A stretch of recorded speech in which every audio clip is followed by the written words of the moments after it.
All right, guys, now we're going to do some elbow, wrist, and hand range of motion. There's lots of different motions to go through all this. Not all of them are going to be necessary for you, so go ahead and pick the ones that are the tightest for you and do those.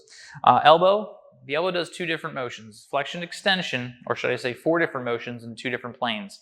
This is your flexion extension, and then we've got what we call pronation and supination, okay?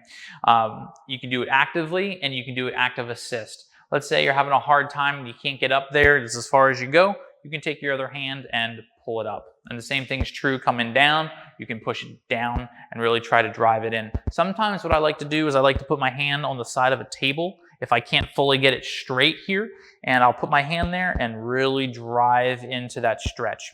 Again, this tends to happen either post-surgery where you need that elbow to really loosen up. And then the other direction is, again, pronation and supination. That's why I actually have the hammer here to assist me. What you're going to do is just going to stretch this way and stretch this way, but you're going to use this as leverage, and you're going to rotate down, and then you're going to come over here and, again, pull it down. You want to make sure that your elbow is bent. If you do it here and you go in and out, you're actually going to get a lot of shoulder motion. We don't want that. We want that elbow bent to isolate that.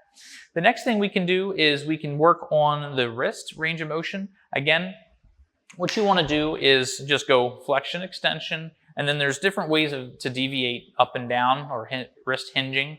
And then you can stretch it all the way this way, all the way that way, up and down, and then we got obviously flexion and extension. Same thing's true for your fingers. If you're having a hard time opening and closing, you can assist and then assist. All of this is mostly active and active assisted range of motion. There's very rarely a time where you need to do this purely passively, unless you've suffered some kind of stroke or neurologic insult where you don't actually have the ability to move it. There's very few times where you're restricted from moving your arm, and so you're always going to at least be able to do it active assist or just purely active.